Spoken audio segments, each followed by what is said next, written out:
ऐसा कौन सा एक मंत्र है जिससे आप जीवन में हर तरह की सफलता पा सकते हो? और आज हम जिस मंत्र के बारे में बात करेंगे वो आपकी सारी शंकाएं, डाउट्स दूर कर देगा। हो सकता है आज का ये जो वीडियो है वो आपके ज्ञान चक्षु खोल दे। लेकिन बात को आगे बढ़ाने से पहले मैं ये डिस्क्लेमर दे दूं कि मैं इस टॉपिक पे कोई बहुत बड़ी विद्वान ज्ञाता नहीं हूं। मेरे से बहुत बड़े बड़े विद्वान इस पर्टिकुलर टॉपिक पे, मंत्र साधना के टॉपिक पे ऑलरेडी हैं, पर मैं फिर भी चाहती हूँ कि आप एक बार मेरी बात ध्यान से सुने। और ये बात मैं किस बेस पर कह रही हूँ, मैं वो चीज़ें भी आपके साथ डिस्कस करूँगी।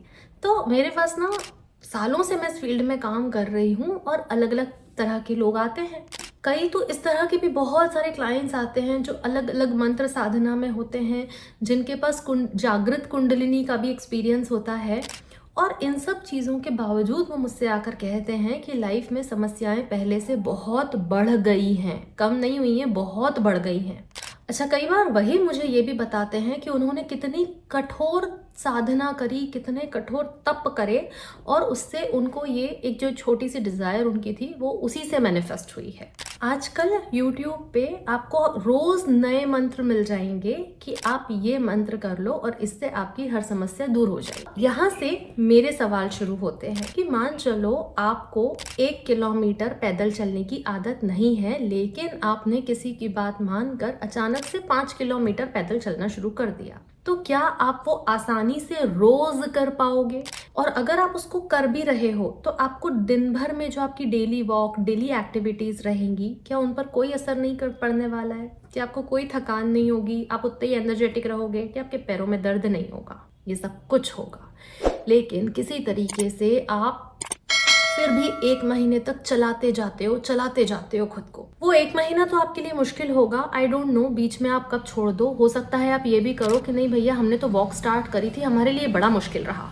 यही सेम केस, जैसे आपको कभी जिम जाने की आदत नहीं है, आपने जाकर सीधे 15 किलो से वर्कआउट स्टार्ट करा, क्या आप कर पाओगे? नहीं कर पाओगे। अच्छा, आपने जैसे तैसे मेहनत करके somehow out of will power you did it, आपको दर्द नहीं होगा क्या बॉडी में? कुछ ना कुछ तो ऐसा होगा जो आपको वो चीज़ नहीं करने देगा। यहाँ पर प्रॉब्लम डंबल में नहीं है, प्रॉब्लम वॉक करने में नहीं है, प्रॉब्लम है आपकी हैबिट में कि आप उस चीज के लिए कितने हैबिचुअल हो। सेम रूल मंत्रा चैंटिंग पर भी लागू होता है, किसी भी तरह की मंत्र साधना पर। किसी भी मंत्र की बात ले लो, मंत्र इतने ज्यादा शक्तिशाली होते हैं तो प्रॉब्लम मंत्र में नहीं है। प्रॉब्लम ये है कि क्या आप उस शक्ति को संभाल पा रहे हो?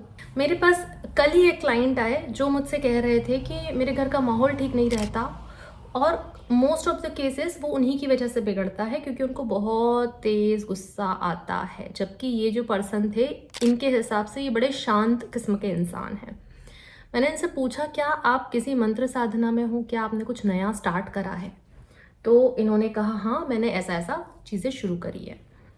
मैंने कहा अभी उसका आप क्वांटिटी कम कर दो, क्योंकि ये इतने शांत इंसान थे और इन्होंने जो मंत्र उठाया था जिन देवता का, वो बड़े उग्र देवता हैं। तो अब ये दोनों चीजें, जब आपको उस मंत्र की एनर्जी मिलेगी तो वो उग्र एनर्जी होगी।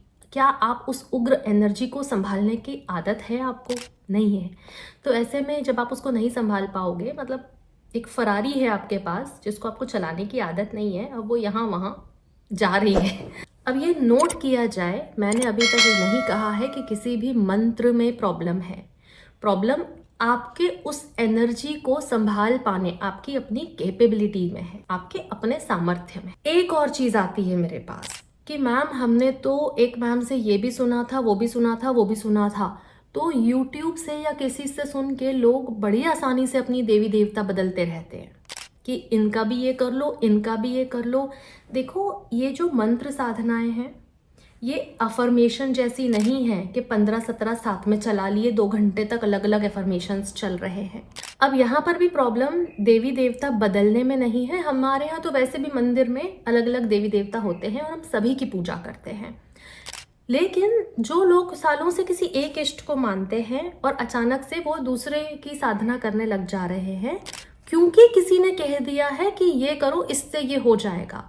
आपको क्या लगता है, आप जिन भी इष्ट को मानते हो, सालों से चले मानते आ रहे हो, बचपन से मानते आ रहे हो, आपको क्या लगता है कि वो जो इष्ट हैं, वो जो देवता हैं, वो आपकी छोटी सी डिजायर को पूरा नहीं कर पाएंगे? तो इस शंका को, इस डाउट को अपने अंदर से निकालो। तो अलग अलग देवी देवता, अलग अलग मंत्र, इन चीज़ों के साथ एक्सपेरिमेंट करना बंद कर दिए जाएं। मंत्र साधना एफर्मेशंस की तरह नहीं है कि 15-17 एक साथ चल रहे हैं वहाँ पर। फिर बात आई कि मैम फिर क्या करें, तो आपको शायद मेरा जवाब क्लियर मिल गया होगा कि आप जिस देवी देवता में, जिस भगवान में आपकी आस्था हमेशा से जुड़ी हुई है, उन्हीं को आप माने। क्योंकि आपने इस भगवान के थोड़े मंत्र कर लिए, मतलब थोड़ा गड्ढा खोद लिया, फिर इस भगवान के मंत्र कर लिए, थोड़ा गड्ढा खोद लिया, फिर इस भगवान के मंत्र कर लिए, थोड़ा गड्ढा खोद लिया। अरे भाई, थोड़े गड्ढे करने से बोर नहीं हो जाता है। पानी तो तभी निकल कर आएगा जब आप एक ही स्थान पे सफिशिएंट टाइम ड्रिल करो, हैमर करो, तभी वो ऊर्जा जागृत होती है। तो सौम्य देवी के मंत्र कर लिए, फिर उग्र देवी के मंत्र कर लिए, सौम्य देवता के मंत्र कर लिए, फिर उग्र देवता के मंत्र कर लिए। सब कुछ मिक्सचर ना किया जाए, आपकी एनर्जीज अंदर ही अंदर डिस्टर्ब हो रही हैं। तो आप जिनको भी सालों से मानते हो, आप उन्हीं को मानते रहो। जो आप पूजा पाठ शुरू से करते हो, उन्हीं को करते रहो। एफर्मेशंस, मैनिफेस्टेशन टेक्निक, उनको आप अलग से जैसा आपको करना है वैसा कर लो। और दूसरी बात, जो लोग बड़ी कठोर तप साधना करते हैं किसी मैनिफेस्टेशन के लिए, manifestations are really easy. Manifestation के लिए आपको भगवान को मानना है, मानो, मगर आउट ऑफ द बेनिफिट कि इनसे मुझे ये बेनिफिट मिल जाए, इस तरह की बिजनेस डील्स आप परमात्मा से करना बंद कर दीजिए। उनको हमसे कई गुना ज़्यादा पता होता है हमारे बारे में, भरोसा रखें। लेकिन फिर भी आपको मंत्र साधना में जाना ही है किसी न किसी, तो किसी न किसी अच्छे गुरु के सानिध्य में जाएं, उनकी दीक्षा और उनकी शिक्षा के साथ आगे बढ़े। आई एम श्योर आपको मेरी बातों में कुछ सब्सटेंस मिला होगा। फिर बात रही कि कौन सी छोटी सी टेक्निक ट्राई करें कि छोटी छोटी जीवन की ज़रूरतें पूरी हो जाएं। आप इस पर्टिकुलर टेक्निक को ज़रूर ट्राई कीजिए, रिजल्ट्स बड़े कमाल के हैं।